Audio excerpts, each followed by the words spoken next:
This is your Barbados Today Evening News Update for Wednesday, October 9. Thank you for joining us. I am Mary Claire Williams. Our top story, a growing number of the nation's youth are abusing illegal drugs. Home Affairs Minister Edmund Hinkson told the start of the National Council of Substance Abuse Strategic Planning Retreat today that substance abuse was fast becoming the norm for both young men and women. Our future as a nation of development, taking our rightful place as a leader among small island developing states globally, can be placed on the line if we do not wrestle the reality of widespread substance abuse to the ground.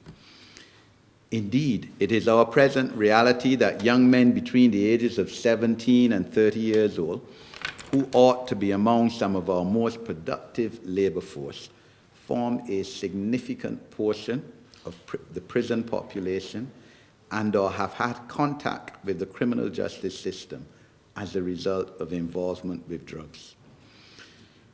The prisons inform me that maybe just over half of the current prison population, and this is traditionally so within recent times, have been involved at some level or the other with drugs, with drug use.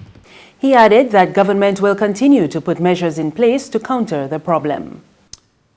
We as a government have intervened and are presently intervening in this whole challenge. We have, as Mr. Hunt well knows and could speak with greater authority than I can on this, introduced the Youth Advance Program. Government has also, of course, intervened by reinstituting state-funded University of the West Indies education, which had been unfortunately done away with for 4 years under the last government. We've also, again, under the Ministry of Youth Affairs, intervened with building blocks programs, taking now to the communities and the building blocks, trying to intervene and get skills and assist young persons, both men and women. Public service vehicle operators at the Constitution River Terminal appear not to be on board with the temporary 10-minute rule to load passengers. Yesterday, several operators parked their vehicles in protest of the original 5-minute rule, and authorities agreed to extend the time by 5 minutes pending talks on Sunday.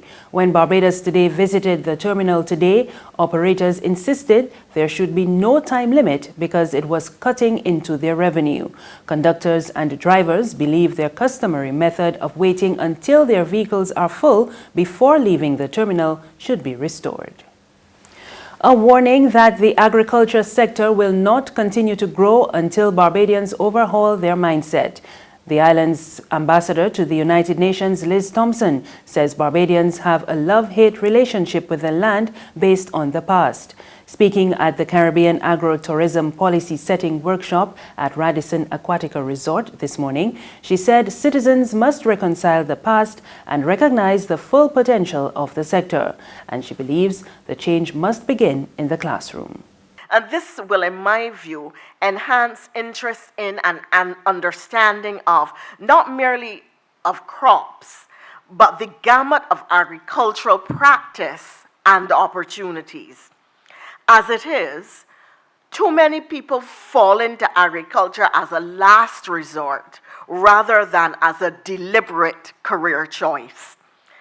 So the exposure within the school system will not only boost interest and help foster a critical mass of people engaged in various aspects of agriculture, but it will be the first step in redefining a new policy approach. Adapt or be left behind. That's the message given to scores of children who today attended the annual World of Work showcase at the Frank Collymore Hall. The man behind the event, Dennis Tepiza, told the students that traditional jobs are fast disappearing and they must be prepared for the change. This activity is about building and developing a productive workforce. It's critical now more than ever that our young people are schooled about the culture of work and the expectations and demands of the workplace. Education Minister Santia Bradshaw echoed DPISA's views, saying the demands of the workplace are being shaped by technological advancements. The workplace of today is therefore dramatically different from what was held a few decades ago. Whether it is the application process or the interview, the internet has transformed how people network as well as how they will search for jobs. Social media is being used to screen potential employees quickly and effortlessly. And while we may refer sometimes to application forms, they're no longer only written or physical form, but you often find that you can now apply online. Geographical barriers have been broken down, and the use of the phone and the video interviews now mean that we can apply for jobs anywhere in the world. There's regional and international news after this short break. It's Festive Friday at the Bridgetown Night Market at Pelican Craft Center. Kick off the weekend this Friday from 4 p.m. to midnight with loads of food, drinks, and entertainment. Get ready for Crop Over with the Rhythm Roots Street Parade. Party like it's Kadooman Day on the street around Pelican Village with costume reveler, music, and more. It's Festive Friday. It's Festive Friday at the Bridgetown Night Market at Pelican Village Center from 4 p.m. to midnight. Admission free.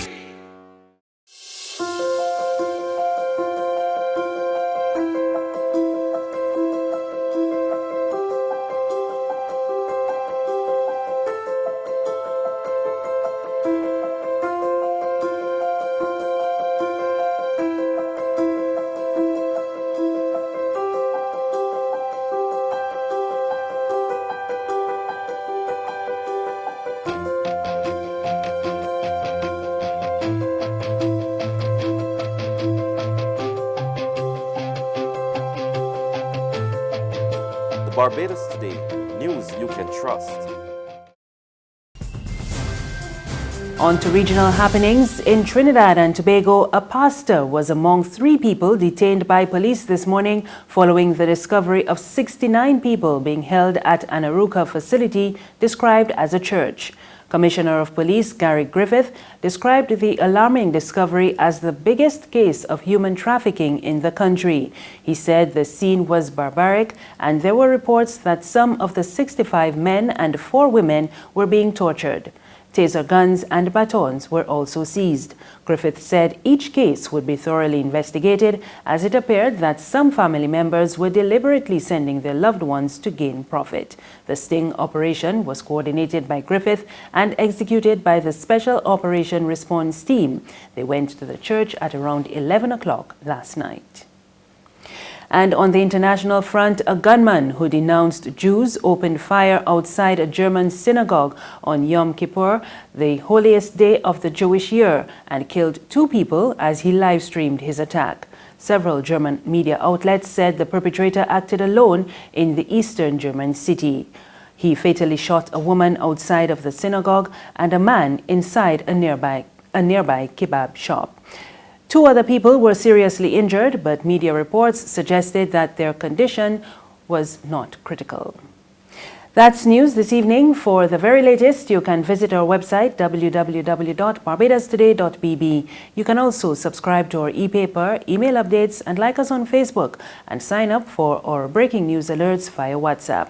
We're also on Izumi Media in bus terminals and Screenplay at supermarkets and gas stations near you. You can also find us on Mix 96.9 FM and Capital Media HD 99.3 FM. I am Mary Claire Williams. Good evening.